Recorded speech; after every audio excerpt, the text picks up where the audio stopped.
Hello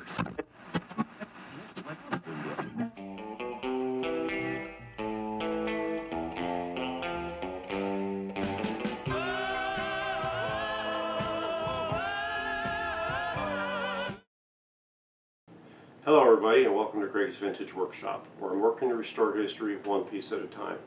Now, some of you may have noticed I haven't put anything out for a while. That's because I just got back from being in Greenville, North Carolina for about the last month. My 3-month-old grandson, as you all know, I had back in, or my daughter had, I didn't have it, I'm too old for that. My daughter had back in January. He had to have some surgery performed, and my wife and I wanted to be down there for that. It wasn't life-threatening surgery, but it was pretty serious surgery, and he came through it with flying colors, so we're very happy about that. But in the meantime, I wasn't able to produce any footage for you guys, and that's why nothing's been up. So I was working on some things prior to us going up there that I was not videoing.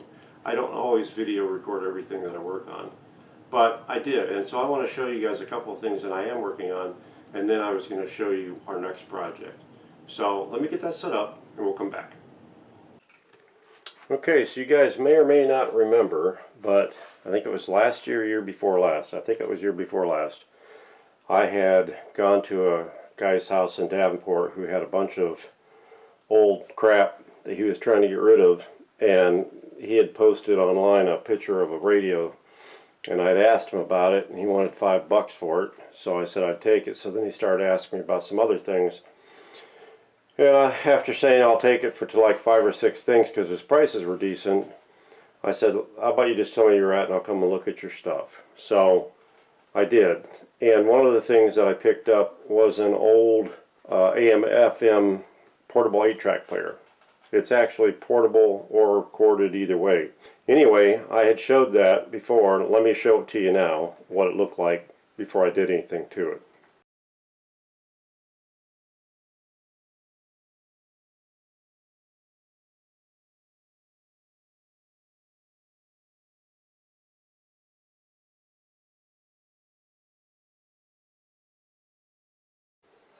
Okay, so as you guys can see, it was pretty rough.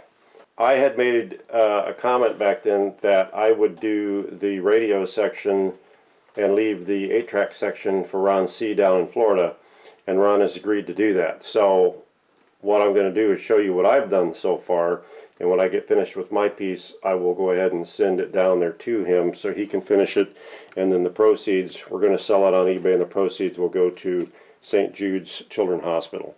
So let me show you where I'm at.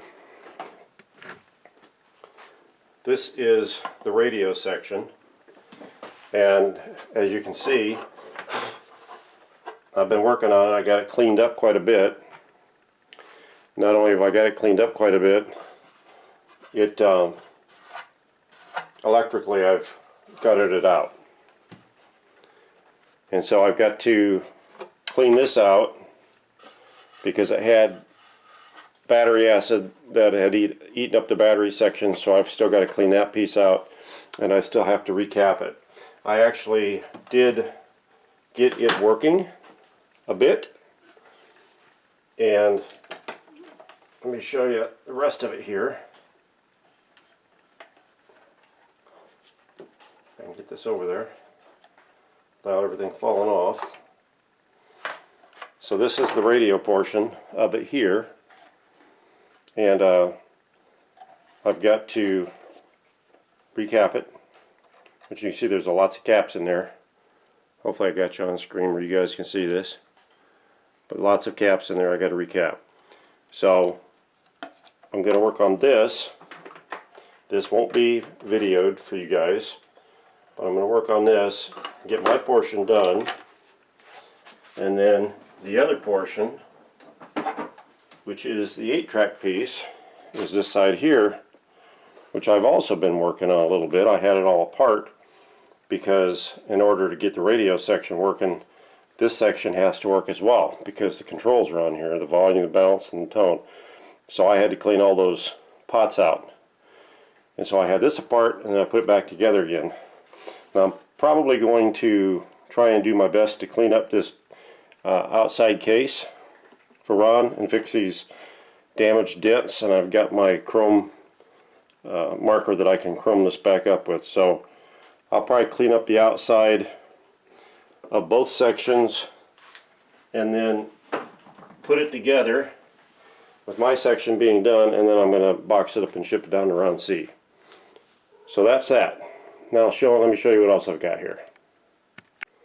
So on this section of the bench I have a 1933 Philco 60 that I actually restored electronically a little over 3 years ago, and I went through the whole thing and re-resisted it and recapped it, took the Bakelite blocks apart.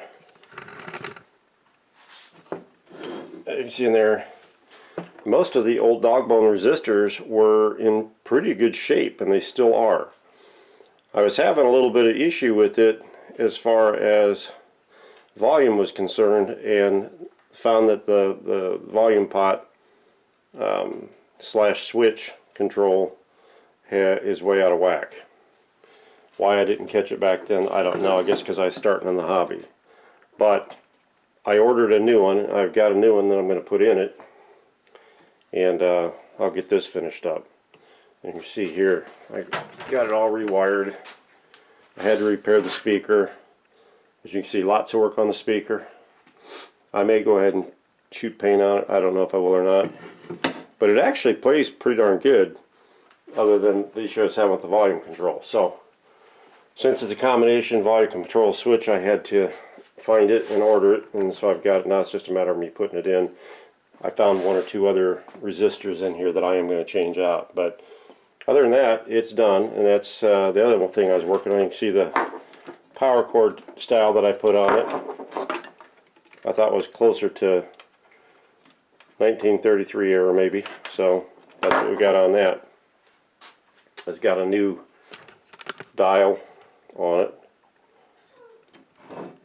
and it's real nice. So I'll get that finished, and then I'll show you guys that one. Like I said, it's just a matter of me putting the pot in it and changing a couple resistors, and that's done. And I'll bring you back and show you the top side when I do that, so you can see what it looks like. The actual, it's a console 60. The console is actually in a really nice shape. It does need a grill cloth, and I'm going to use some Howard's Restore Finish on it. I've got some natural, and I got some mahogany. I'll probably use that on it because it's actually not in bad shape. And when I get it all together, I'll show you guys that. Now let me show you what else I got going on. So what I'm going to show you now is what my next project is actually going to be, the one that I will make video on and put on the channel. And that is a farm radio that I acquired about 3 years ago from Ron at the Philco forum. He was getting rid of a lot of his stuff, and that was one of the radios I got from him.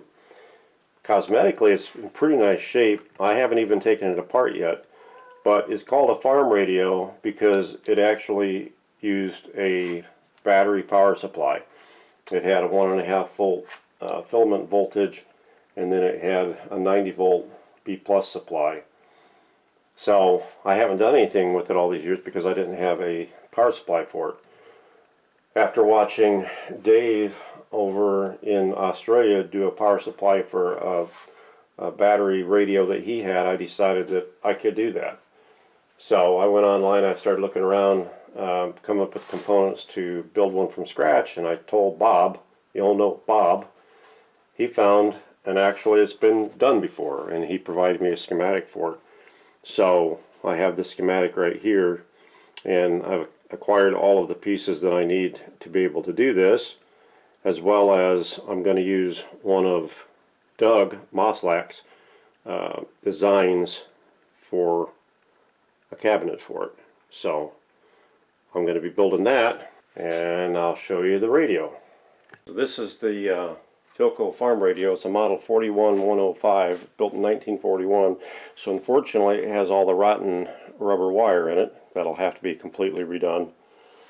And it has no dial glass.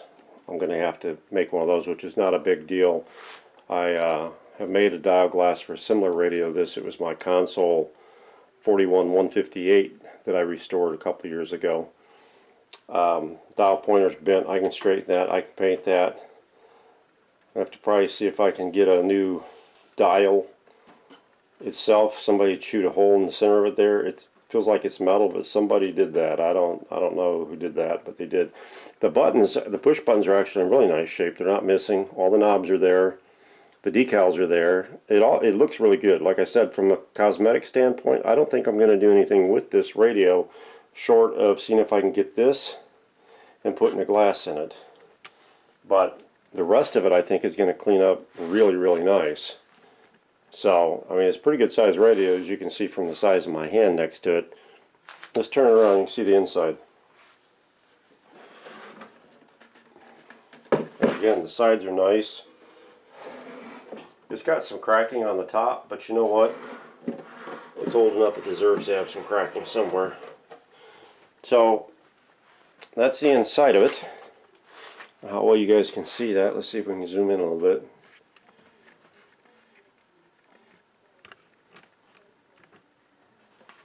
So all the tubes are there. Looks pretty original. I can see inside there, I can see one electrolytic floating around in there. Somebody's chewed on the tube shield there, kind of wallered that out, but it should still work. It looks like it's got some Loctol tubes in it. That looks like a Loctol there and a Loctol there. But again, it's got this rubber wire that's rotten. This is the speaker wire here, and it's all rotten. So that'll all have to be replaced. But so that's it. So that's the next project. And once I get my power supply done, we'll get started on this. But I think I'm going to do the power supply first before I actually start on the radio itself. But anyway, that's what I've been doing off camera. But I just wanted to get you guys out a short video and let you know I'm still around, and I still got lots of projects to work on. But I had to get out of the workshop for about a month, and now I'm back. Anyway, that's what we got. I thank you for watching Greg's Vintage Workshop. Stay tuned for the upcoming projects. Thank you.